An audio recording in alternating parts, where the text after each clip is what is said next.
Good morning. तो आज हम स्टार्ट करने जा रहे हैं बच्चों थर्मोडायनेमिक्स में एक्सटेंसिव एंड इंटेंसिव प्रॉपर्टीज के बारे में। तो कल हमने डिस्कशन कर लिया था macroscopic properties of the system के बारे में। तो मैक्रोस्कोपिक प्रॉपर्टीज का मतलब यहाँ पे क्या है? तो थर्मोडायनेमिक्स में जो मैक्रोस्कोपिक प्रॉपर्टीज होती है उसको दो पार्ट में डिवाइड किया है। ठीक है, मैक्रोस्कोपिक प्रॉपर्टी को दो पार्ट में डिवाइड किया। तो मैक्रोस्कोपिक प्रॉपर्टीज का मतलब क्या है? The properties of the system which arise from the bulk behaviour of the matter. तो हम क्या पढ़ रहे हैं बच्चों? मैक्रोस्कोपिक प्रॉपर्टीज पर क्या पढ़ रहे हैं? Macro macroscopic properties. तो मैक्रोस्कोपिक प्रॉपर्टीज का मतलब क्या होता है? किसी भी सिस्टम की प्रॉपर्टी जो कि किसकी वजह से होती है बच्चों?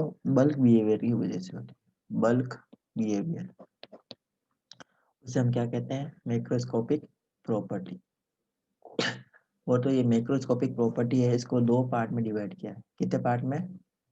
इसको दो पार्ट में डिवाइड कर दिया है।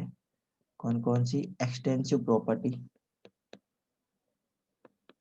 Extensive properties, extensive thermodynamic property है, और एक होती है इंटेंसिव थर्मोडायनेमिक प्रॉपर्टी। तो दोनों बहुत इंपॉर्टेंट है बच्चों, एक्सटेंसिव और इंटेंसिव। दोनों को हम डिटेल में स्टडी करेंगे। एक्सटेंसिव प्रॉपर्टी क्या होती है, उसके एग्जांपल, और इंटेंसिव प्रॉपर्टीज क्या होती है, उसके एग्जांपल भी हम यहाँ पे सीखने जा रहे हैं। ठीक है बच्चों, तो चलो शुरू करते हैं। सबसे पहले एग्जांपल लेते हैं एक्सटेंसिव प्रॉपर्टी। एक्सटेंसिव प्रॉपर्टी तो वापस लिख देते हैं यहाँ पे हम, extensive extensive property.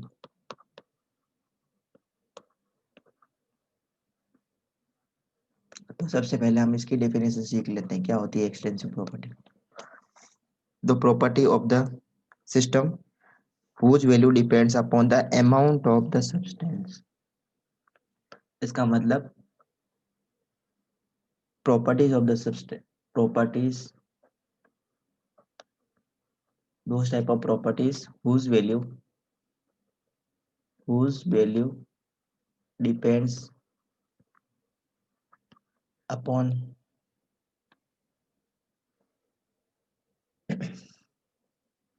the amount of upon the amount of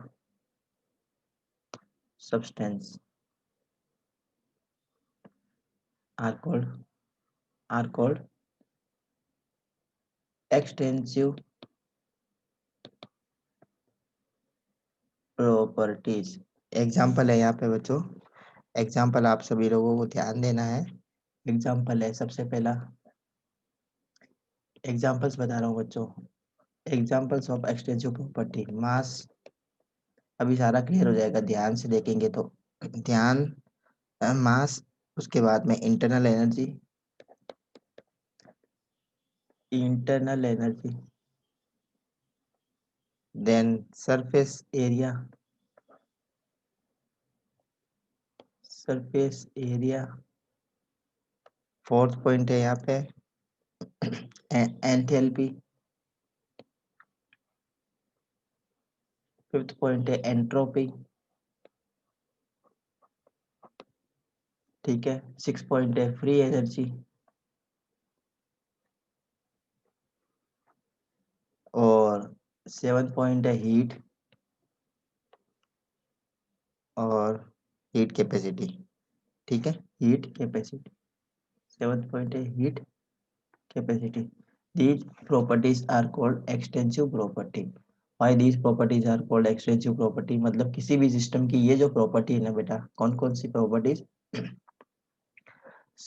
किसी भी सिस्टम का मास, उसकी इंटरनल एनर्जी, उसकी सरफेस एरिया, उसकी enthalpy, entropy, free energy, heat capacity, ये जो सात हमने यहाँ पे प्रॉपर्टीज लिखी है, ये सारी कौन सी है? Extensive property. किसके ऊपर डिपेंड करती है? अमाउंट ऑफ सब्सटेंस के ऊपर डिपेंड करती है। अगर सब्सटेंस का अमाउंट ज्यादा है, अगर सब्सटेंस का अमाउंट ज्यादा है तो प्रॉपर्टी भी ज़्यादा हो जाएगी, प्रॉपर्टी की वैल्यू भी ज़्यादा हो जाएगी।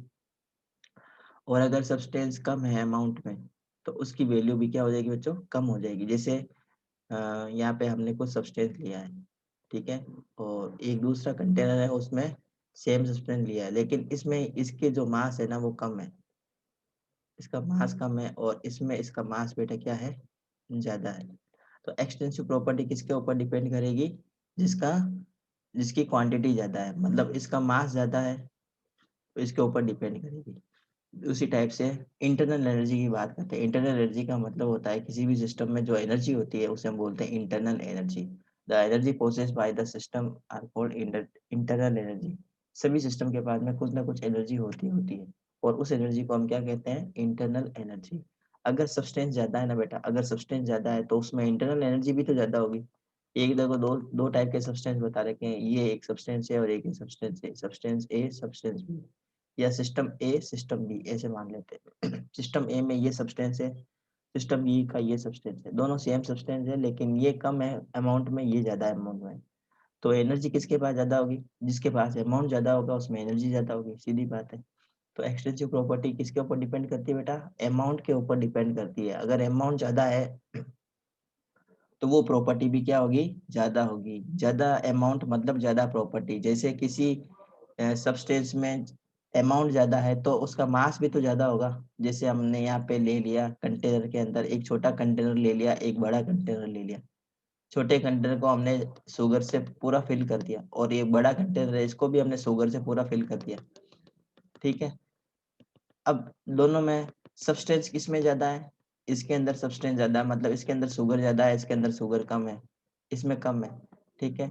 दो सिस्टम है हमारे पास में। अब किस सिस्टम की इंटरनल एनर्जी ज्यादा होगी, जिसमें सब्सटेंस ज्यादा हो। किसमें सब्सटेंस ज्यादा है, मतलब बी के अंदर जो शुगर के पार्टिकल है ये ज्यादा है, तो मतलब इसके इंटरनल एनर्जी भी ज्यादा होगी बेटा, इसका मास भी ज्यादा होगा। इसके सरफेस एरिया अगर हम काउंट करें, जैसे एक शुगर का पार्टिकल है उसका सरफेस एरिया कितना होगा, तो मान लो इसमें n number of sugar particle है, इसमें कितने हैं, n number of sugar particle, और इसके अंदर शुगर के जो पार्टिकल है वो मान लेते हैं हम 2n है, कितने हैं, 2n। तो एक शुगर के पार्टिकल का कुछ ना कुछ सरफेस एरिया होगा, उसको मान लेते हैं बेटा x, ठीक है। तो n जो शुगर पार्टिकल है उसका सरफेस एरिया कितना हो गया, n into x, n x हो गया ना। तो यहाँ पे शुगर के पार्टिकल कितने हैं, 2n है, और एक शुगर के पार्टिकल का जो सरफेस एरिया वो x है, तो सरफेस एरिया कितना हो गया बेटा, 2nx हो गया। इसका मतलब जहाँ पे अमाउंट ज्यादा होगा, सब्सटेंस का अमाउंट ज्यादा होगा, वहाँ पे सरफेस एरिया भी ज्यादा होगा। अब नेक्स्ट है बेटा एंथैल्पी। एंथैल्पी को आप मानो एनर्जी से, किससे मानो आप अभी, एनर्जी से मान लो।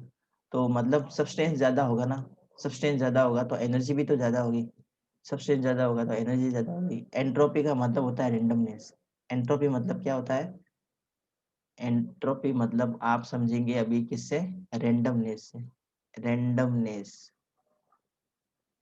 मतलब जितने ज्यादा सब्सटेंस हो गए, रेंडमनेस उतनी ज्यादा बढ़ जाएगी। जितनी ज्यादा सब्सटेंस, रेंडमनेस उतनी ज्यादा क्या हो जाएगी, इंक्रीज हो जाएगी।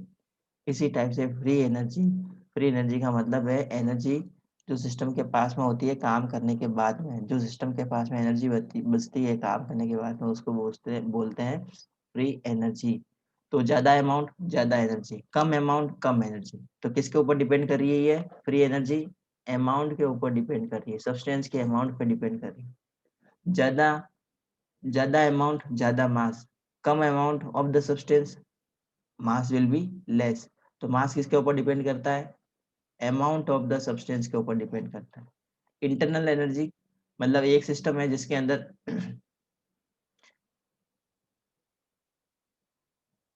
एक सिस्टम है जिसमें मास कम है, एक सिस्टम है जिसमें ये अमाउंट कम है, और दूसरा सिस्टम है जिसमें अमाउंट ज्यादा है सब्सटेंस का। तो जिसमें अमाउंट ज्यादा होगा ना बेटा, उसमें इंटरनल एनर्जी भी ज्यादा होगी, कहने का मतलब ये।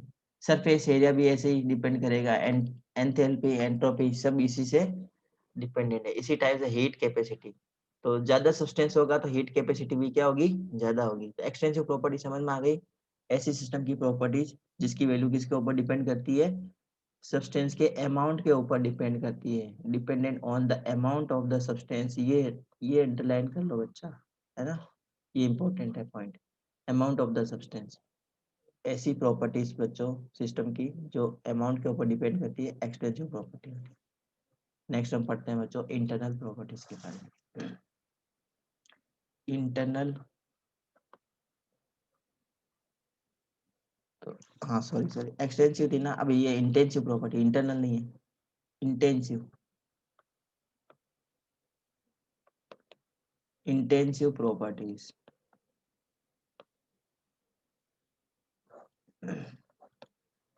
तो इंटेंसिव प्रॉपर्टीज का मतलब है properties whose value depends, properties of the system, of the system whose value, whose value depends upon the amount, whose value does not depend upon the, whose value does not, yeah, whose value do not depend, whose value do not depends upon the substance, whose value does not depends upon the amount of substance, amount of substance are called intensive property। देखो बेटा, extensive और intensive दोनों एक दूसरे के opposite है। Extensive property और intensive property, ये दोनों एक दूसरे की क्या है, ऑपोजिट है। एक्सटेंसिव प्रॉपर्टी में क्या है, इसकी वैल्यू किसके ऊपर डिपेंड करती है, सब्सटेंस के अमाउंट के ऊपर डिपेंड करती है। और इंटेंसिव प्रॉपर्टी जो है वो सब्सटेंस के अमाउंट के ऊपर डिपेंड नहीं करती है। किसके ऊपर डिपेंड करती है फिर वो, उसके नेचर के ऊपर डिपेंड करती है। सब्सटेंस के नेचर के ऊपर डिपेंड करती है, उसके अमाउंट पर डिपेंड नहीं करती। उसे हम क्या बोलते हैं बेटा, इंटेंसिव प्रॉपर्टी। और एक्सटेंसिव प्रॉपर्टी सब्सटेंस के अमाउंट पर डिपेंड करती है, उसके नेचर पर डिपेंड नहीं करती। बस ये है, सिंपल सी बात। अब इंटेंसिव प्रॉपर्टी क्या क्या है, इंटेंसिव प्रॉपर्टी है बेटा, कौन कौन सी है, देखो ध्यान से देख लेंगे। सबसे पहला है टेम्परेचर। टेम्परेचर इंटेंसिव प्रॉपर्टी है, बहुत बार पूछते हैं कौन कौन सी इनमें से इंटेंसिव प्रॉपर्टी है। फिर है बेटा pH, pH of the system. फिर है कंसंट्रेशन, कंसंट्रेशन। फिर है प्रेशर। ये सारी क्या है, इंटेंसिव प्रॉपर्टी है। फिर है विस्कोसिटी, विस्कोसिटी। फिर है सरफेस टेंशन, सरफेस टेंशन। ये फिजिक्स में आपने वर्ड सुने होंगे बेटा, viscosity, surface tension, chapter number 1 में, है ना। डाइलेक्ट्रिक कांस्टेंट भी होता है, वेपर प्रेशर भी होता है, रिफ्लेक्टिव इंडेक्स भी होता है, और एक और मैं लिख देता हूँ बेटा यहाँ पे, वेपर प्रेशर, वेपर प्रेशर। ये भी क्या है, इंटेंसिव प्रॉपर्टी है। एक और मैं बता देता हूँ, रिफ्रैक्टिव इंडेक्स, जो आपने फिजिक्स में 10th क्लास में भी सीखा होगा, रिफ्रैक्टिव इंडेक्स, रिफ्रैक्टिव इंडेक्स। ये सारे क्या है, इंटेंसिव प्रॉपर्टी है। ये अमाउंट के ऊपर डिपेंड नहीं करती, सब्सटेंस का अमाउंट कितना है उससे कोई फर्क नहीं पड़ेगा। ठीक है बेटा, तो ये सब्सटेंस के अमाउंट के ऊपर डिपेंड ही नहीं करती, सिर्फ उसके नेचर के ऊपर डिपेंड करती है। जैसे ध्यान देंगे, ध्यान देंगे बच्चों, यहाँ पे एक कंटेनर, बड़ा कंटेनर है और एक ये छोटा कंटेनर है। ठीक है, इस बड़े कंटेनर के अंदर एक सॉल्यूशन भरा है, एक सॉल्यूशन भरा है इस बड़े कंटेनर के अंदर, और सेम सॉल्यूशन अब क्या करेंगे, देखो इसमें 10 लीटर सोल्ट सॉल्यूशन है। क्या बेटा, 10 लीटर सोल्ट सॉल्यूशन है। ठीक है, 10 लीटर सोल्ट सॉल्यूशन है, जिसकी कंसेंट्रेशन मैं बता देता हूँ आपको, 0.1 मोल है। 0.1 मोलर सोल्ट सॉल्यूशन हमने ले लिया, इसमें, इस बड़े कंटेनर में ले लिया। अब हम क्या करते हैं, उसमें से कुछ अमाउंट में ये सॉल्यूशन इस छोटे बीकर के अंदर पोर कर लेते हैं। कुछ अमाउंट में इसका जो सॉल्यूशन है ना इस छोटे बीकर में पोर कर लेते हैं। अब मुझे बताओ क्या इसकी कंसंट्रेशन कम हो जाएगी क्या? इसकी कंसंट्रेशन क्या होगी? जैसे इसकी कंसंट्रेशन हमने कितनी ली थी? 1 मोलर था ये 1 मोलर था। तो इस बीकर में जो ये लिक्विड हमने पोर किया है ना थोड़ा-सा अमाउंट में ये हमने लिया है, बीकर में लिया है थोड़ा-सा। ये 10 लीटर था। क्या था? 10 लीटर सॉल्ट सॉल्यूशन था। अब 10 लीटर सॉल्ट सॉल्यूशन में से दूसरे कंटेनर में थोड़ा-सा ये जो सॉल्यूशन है ना मैं इसमें डाल देता हूँ, ठीक है? अब इसमें भी क्या है? सेम सॉल्ट सॉल्यूशन है, सॉल्ट सॉल्यूशन है। अब आपको बताना है कि इसका जो कंसंट्रेशन है वो कितनी होगी? कंसंट्रेशन कितनी होगी? आप बताओ बच्चों चैट में लिख के। अगर आपको पता है तो बताओ, कंसंट्रेशन सेम होगी या कंसंट्रेशन बदल जाएगी? बताओ जल्दी से, चैट बॉक्स में लिखो, चैट बॉक्स में लिखो जल्दी से।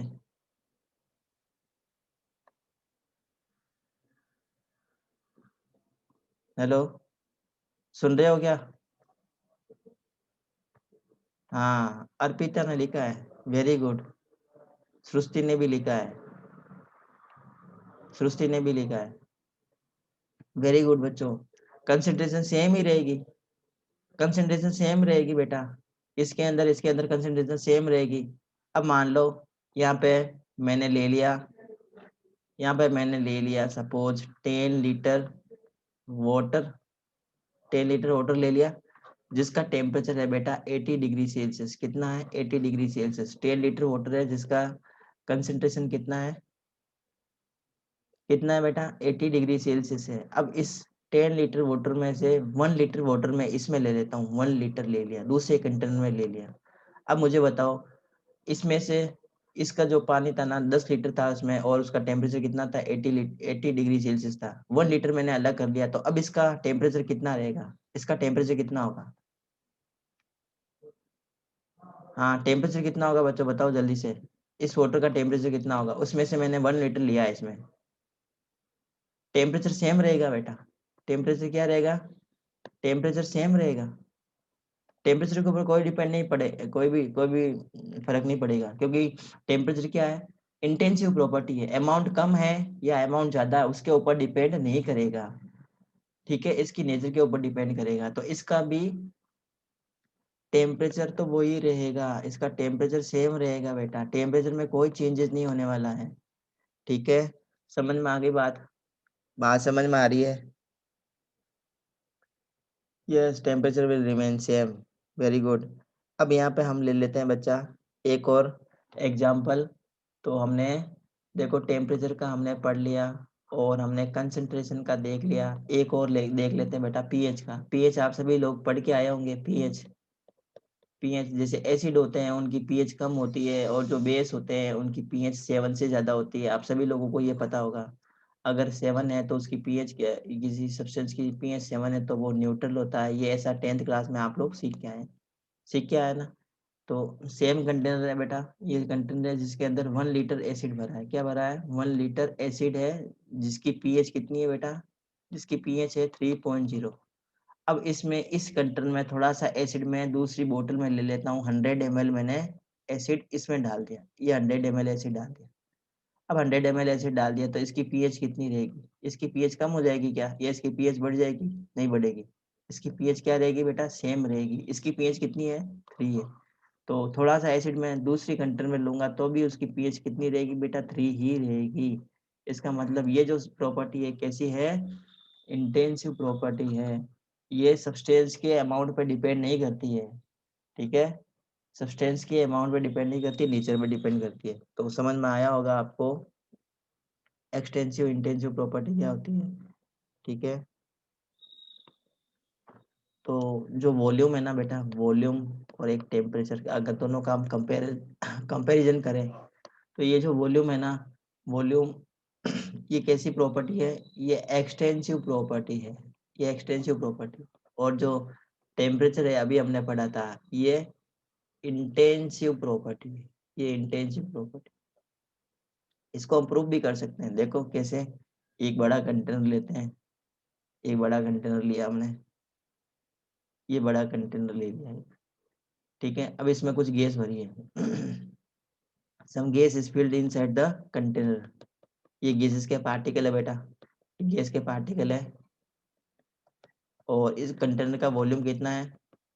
Volume of the container, volume of the container V। अब मान लेते हैं इसका टेम्परेचर कितना है T। तो इसके अंदर जो गैस भरी होगी ना बेटा, इसमें जो गैस भरी हुई होगी उसका वॉल्यूम भी कितना होगा? V होगा, क्योंकि गैस क्या करेगी, उस पूरे वॉल्यूम को क्या कर लेगी? ऑक्यूपाई कर लेगी। जिस कंटेनर में गैस भरी होती है ना, उसके वॉल्यूम को ऑक्यूपाई कर लेती है, पूरे वॉल्यूम के अंदर वो स्प्रेड हो जाती है, होमोजेनियसली स्प्रेड हो जाती है। ठीक है। तो गैस का वॉल्यूम कितना रहेगा? V रहेगा। अब इसका जो टेम्परेचर है ना, टेम्परेचर कितना रहेगा? गैस का टेम्परेचर कितना रहेगा? जो कंटेनर का टेम्परेचर है ना, वही टेम्परेचर कैसा रहेगा? गैस का रहेगा। तो गैस का टेम्परेचर भी कैसा, कितना है बेटा? T है। हम क्या प्रूव कर रहे हैं? हम प्रूव करना चाहते हैं कि volume is intensive extensive property and temperature is intensive property. अब क्या करेंगे हम? देखो ध्यान से देखेंगे बेटा। अब हम क्या करने जा रहे हैं? अब इस जो कंटेनर है ना, इसको हम बीच में से क्या कर देते हैं? दो पार्ट में डिवाइड कर देते हैं। क्या कर देते हैं? इसको हम दो पार्ट में डिवाइड कर देते हैं, बीच में ऐसे पार्टीशन लगा देते हैं। ये हमने एक बीच में पार्टीशन लगा दिया, और इस पार्टीशन से हमने इस कंटेनर को दो पार्ट में, इक्वली दो पार्ट में डिवाइड कर दिया। अब मुझे बताओ बेटा, ये पार्ट ए है और ये पार्ट बी है। सेम कंटेनर को हमने दो पार्ट में डिवाइड कर दिया ऐसे। ठीक है, ये पार्ट ए और ये पार्ट बी। अब मुझे बताओ, पार्ट ए का जो वॉल्यूम है ना, पार्ट ए का volume, volume of part A कितना हो जाएगा? V/2 हो जाएगा। V/2 हो जाएगा, क्योंकि पूरा वॉल्यूम था, उसका वॉल्यूम का हाफ कर दिया हमने। तो पार्ट ए का वॉल्यूम कितना हो गया बेटा? V/2। इसी टाइप से पार्ट बी का वॉल्यूम कितना हो गया बेटा? V/2। अब मुझे बताओ कि इसका टेम्परेचर भी कम हुआ क्या? जब मैंने इसका वॉल्यूम हाफ किया तो क्या इसका टेम्परेचर कम हो गया क्या? टेम्परेचर कम नहीं होगा। पार्ट ए का टेम्परेचर कितना बेटा? T। पार्ट बी का टेम्परेचर भी कितना है? T है। टेम्परेचर के ऊपर कोई डिपेंड नहीं पड़ेगी, टेम्परेचर इंडिपेंडेंट होती है। ठीक है, सिर्फ वॉल्यूम चेंज हो जाएगा। वॉल्यूम कैसे चेंज होगा? क्योंकि हमने इस पूरे वॉल्यूम को दो पार्ट में डिवाइड कर दिया, तो वॉल्यूम तो हो गया कम। देखो वॉल्यूम किसके ऊपर डिपेंड कर रहा है? इसके मैटर के ऊपर डिपेंड कर रहा है, मतलब ज्यादा गैस ज्यादा वॉल्यूम। यहाँ पे देखो पार्टीशन कर दिया तो गैस कैसी हो गई? हाफ हो गई। तो हाफ गैस हो गई तो उसका वॉल्यूम भी क्या हो गया? हाफ हो गया। पहले यहाँ पे पार्टीशन नहीं था तो फुल वॉल्यूम था, तो फुल वॉल्यूम था तो गैस का वॉल्यूम भी कंटेनर का वॉल्यूम पूरा था, तो गैस का वॉल्यूम भी ज्यादा था। बात समझ में आ गई आपको? तो वॉल्यूम तो होता है बेटा एक्सटेंसिव, टेम्परेचर होता है इंटेंसिव। मैं एक्सटेंसिव और इंटेंसिव प्रॉपर्टी के ऊपर इतना स्ट्रेस क्यों दे रहा हूँ? क्योंकि इंपॉर्टेंट प्रॉपर्टीज है ये, आप सभी लोगों को समझ में आनी बहुत ज्यादा जरूरी है। ठीक है, इससे पहले हमने स्टेट फंक्शन के बारे में पढ़ा था, पाथ फंक्शन के बारे में पढ़ा था। स्टेट फंक्शन और पाथ फंक्शन में आप लोगों को कोई डाउट है, दिक्कत है तो आप लोग बता सकते हैं। बता दिया था मैंने वैसे आप सभी लोगों को स्टेट फंक्शन क्या होता है। समझ में आया ना आपको? अगर आपको कंसेप्ट समझ में आ गया तो चैट बॉक्स में लिख के बताओ बच्चों, समझ में आया? नहीं आया तो वो भी बता दो। नहीं आया तो वो भी बताओ बेटा।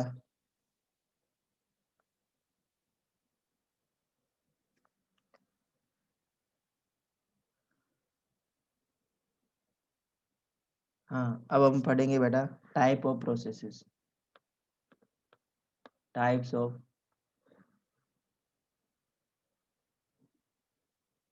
Types of process. Types of processes. तो थर्मोडायनेमिक प्रोसेस है ना, वो कितने होते हैं, कितने टाइप के होते हैं? तो उनको बेटा चार पार्ट में डिवाइड किया गया है, चार पांच पार्ट में डिवाइड कर दिया है। तो मैं बता देता हूँ कौन कौन से थर्मोडायनेमिक प्रोसेस होते हैं। तो फर्स्ट टाइप का जो प्रोसेस है बेटा थर्मोडायनेमिक प्रोसेस, वो है, सब ध्यान देंगे, इंपॉर्टेंट टर्म्स है ये सारी की सारी। आइसोथर्मल प्रोसेस क्या होता है? Isothermal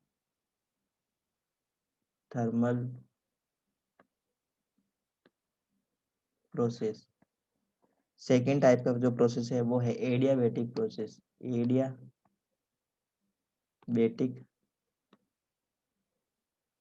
process. थर्ड टाइप का जो प्रोसेस है वो है isobaric process. Iso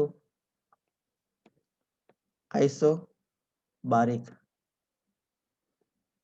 process, thermodynamic process है सारे। और जो फोर्थ प्रोसेस है बेटा वो है isochoric, isochoric process. Fifth fifth है process cyclic process, cyclic process, ठीक है। और सिक्स है हमारे पास में रिवर्सिबल प्रोसेस, सिक्स है reversible process, reversible, reversible process. और सेवंथ है बेटा, सेवंथ है इरिवर्सिबल प्रोसेस। कौन सा है सेवंथ, सेवंथ कौन सा है, irreversible, irreversible process, irreversible process, ये रिवर्सिबल प्रोसेस है, सेवंथ है इरिवर्सिबल प्रोसेस। तो हमारे पास में 7 टाइप के थर्मोडायनेमिक प्रोसेसेस है। हाँ Pranav, you are correct. The ratio of two extensive property is always intensive property. Very good. जैसे डेंसिटी होती है ना, डेंसिटी, हाँ ये पॉइंट मैंने बताया नहीं था, ये मैं आप रिपीट कर देता हूँ। प्रणव ने जैसे अभी बोला है द रेशियो ऑफ टू, देखो मैं यहाँ लिख देता हूँ, ratio of two extensive property. जैसे अभी हमने बताया था एक्सटेंसिव प्रॉपर्टी किसके ऊपर डिपेंड करती है, मास के, ये सब्सटेंस के अमाउंट के ऊपर डिपेंड करती है। अगर ज़्यादा अमाउंट होगा तो प्रॉपर्टी ज़्यादा होगी। अब दो प्रॉपर्टी हम ले लेते हैं बेटा, जैसे हम ले लिया, हमने मास ले लिया, मास ले लिया और वॉल्यूम ले लिया, mass and volume, mass and volume. Mass कैसी है, एक्सटेंसिव प्रॉपर्टी, मास है एक्सटेंसिव प्रॉपर्टी। वॉल्यूम भी कैसी है, एक्सटेंसिव प्रॉपर्टी है। इसका मतलब अगर अमाउंट ज्यादा होगा तो उसका मास ज्यादा होगा, अमाउंट ज्यादा होगा तो उसका वॉल्यूम ज्यादा होगा, है ना। तो मास और वॉल्यूम दोनों कैसी है, एक्सटेंसिव प्रॉपर्टी है। अब इन दोनों को अगर हम इसका रेशियो निकाले, दोनों का रेशियो निकालते हैं, मास और वॉल्यूम दोनों का रेशियो निकालते हैं, तो क्या आता है हमारे पास में, डेंसिटी आती है। क्या आती है बेटा, डेंसिटी आती है। और डेंसिटी कैसी है, इंटेंसिव प्रॉपर्टी। डेंसिटी कैसी है बेटा, इंटेंसिव प्रॉपर्टी है। तो extensive property, extensive property divided by extensive property equal to intensive property, ठीक है। दो एक्सटेंसिव प्रॉपर्टी को डिवाइड करेंगे तो हमारे पास में कौन सी प्रॉपर्टी आएगी, इंटेंसिव प्रॉपर्टी आएगी। ध्यान देना, ठीक है, समझ में आया ये।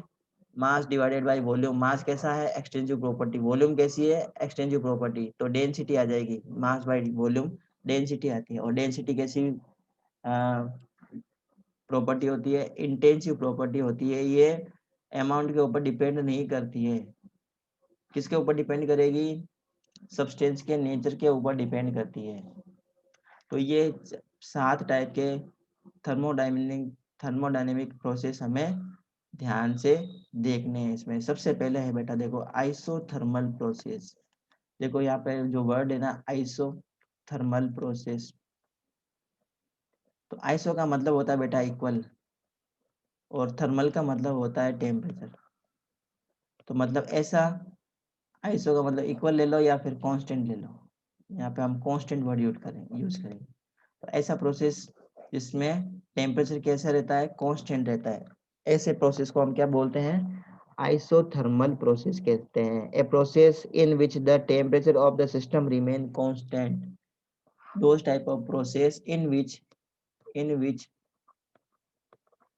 the temperature of the system remain constant। क्या रहता है बेटा, टेम्परेचर कांस्टेंट रहता है। टेम्परेचर क्या रहता है, कांस्टेंट रहता है। तो उन प्रोसेस को हम क्या बोलते हैं, आइसोथर्मल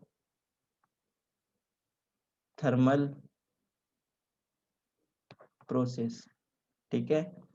मतलब ऐसे प्रोसेस में क्या होगा, सिस्टम सराउंडिंग से हीट ले लेगा और सराउंडिंग को हीट दे देगा अपना टेम्परेचर को कांस्टेंट करने के लिए। जैसे ये सिस्टम है, सपोज ये मैंने ले लिया क्लोज सिस्टम, क्या ले लिया, ये मैंने क्लोज सिस्टम ले लिया, ये क्लोज सिस्टम है, ठीक है। अब क्लोज सिस्टम है, इसके अंदर कुछ मैटर भरा है, अब इसके अंदर कुछ मैटर भरा है। अब अगर टेम्परेचर को कांस्टेंट रखना है, तो अगर इसके अंदर कुछ वर्क हो रहा है, अगर सिस्टम वर्क कर रहा है, तो क्या होगी, इसकी एनर्जी डिक्रीज होगी। मतलब ये टेम्परेचर को, ये हीट को बाहर जनरेट लिबरेट करेगा। और अगर इसके ऊपर वर्क हो रहा है, तो सिस्टम को हमें एनर्जी देनी पड़ेगी, हीट देनी पड़ेगी। तो अगर इसको टेम्परेचर को कांस्टेंट रखना है, तो ये क्या करेगा बेटा, सराउंडिंग से इंटरेक्ट करेगा।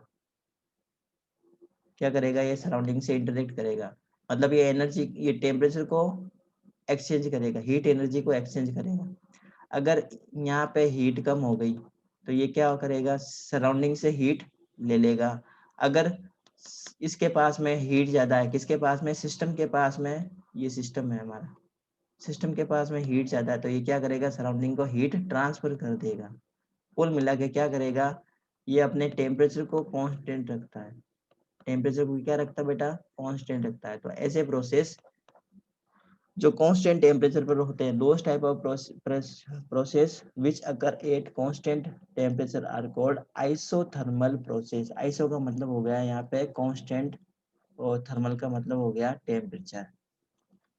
समझ में आ गया।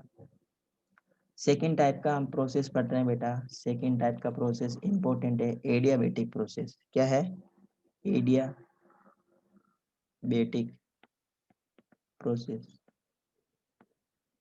एडियाबेटिक प्रोसेस क्या होता है, तो ऐसे प्रोसेस जो, those type of process in which the system do not exchange heat or temperature with the surrounding। very very important बेटा, adiabatic process बहुत ही ज्यादा important है। those process those process those type of process those type of process in which system do not exchange heat with the surrounding।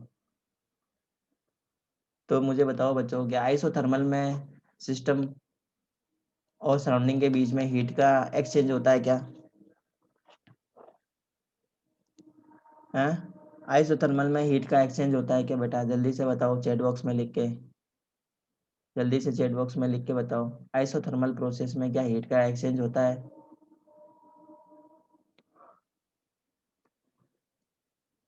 हाँ, isothermal process में heat का exchange होता है, very good. लेकिन adiabatic process में heat का exchange नहीं होगा, बिल्कुल भी नहीं होगा। मतलब कि सिस्टम कैसा होगा, सिस्टम कैसा होगा, यहाँ पे इंसुलेटर होगा। ठीक है, जैसे थर्मस फ्लास्क में जो सिस्टम होता है ना, थर्मस फ्लास्क का जो सिस्टम है, वो कैसा है, एडियाबेटिक सिस्टम है। कैसा है वो, एडियाबेटिक सिस्टम है वो। थर्मस में जो भी सिस्टम होता है ना, थर्मस का, एडियाबेटिक सिस्टम है वो।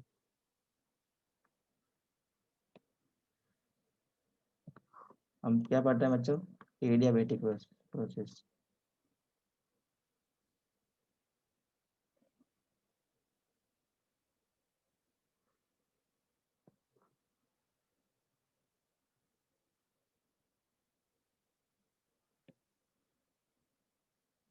एडियाबेटिक प्रोसेस, तो एडियाबेटिक प्रोसेस अभी हमने क्या बताया था, ऐसा प्रोसेस जिसके अंदर हीट का एक्सचेंज नहीं होता है, उसे हम क्या कहते हैं बच्चों, adiabatic process. Those process adiabatic, तो ऐसे प्रोसेस जिसके अंदर क्या नहीं होता बेटा, हीट का एक्सचेंज नहीं होता, तो उसे हम क्या बोलेंगे, एडियाबेटिक प्रोसेस। समझ में आ गया होगा आपको। नेक्स्ट है आइसोबारिक प्रोसेस। आइसोबारिक प्रोसेस, तो आइसोबारिक प्रोसेस का मतलब क्या है, those type of process, those type of process in which volume of the, isobaric है ना, तो यहाँ पे होगा बेटा, in those type of pressure in those type of system, या those type of process in which pressure of the system remain constant. Pressure क्या होता है बेटा, कांस्टेंट रहता है, उसे हम क्या बोलेंगे, आइसोबारिक।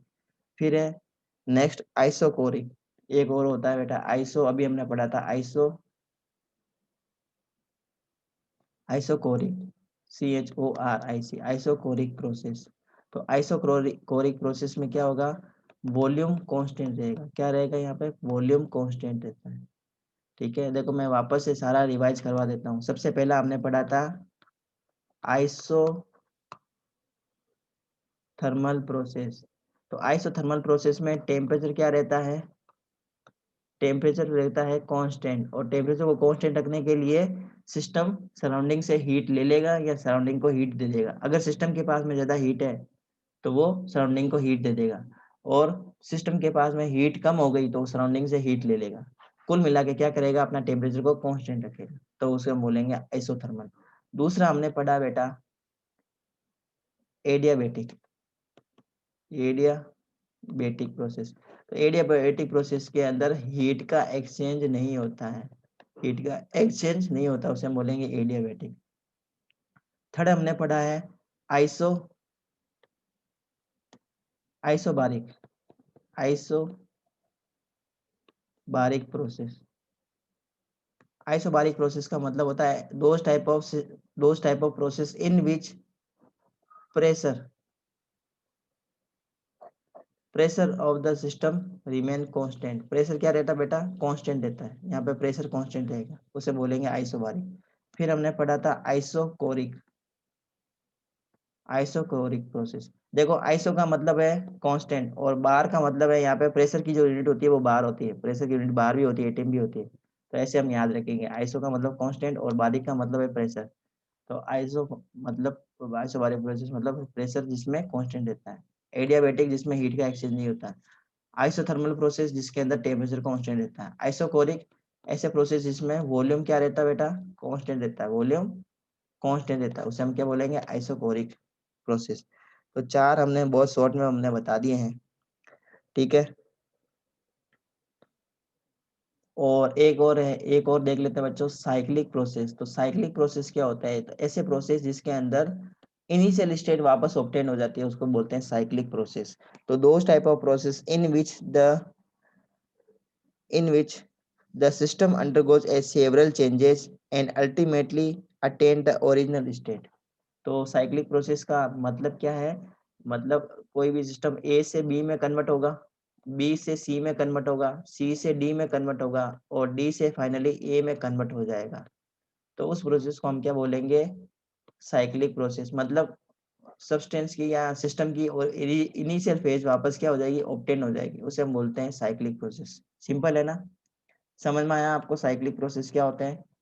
साइक्लिक प्रोसेस समझ में आ गया आपको? तो those type of process in which the in which the initial state of the system attained again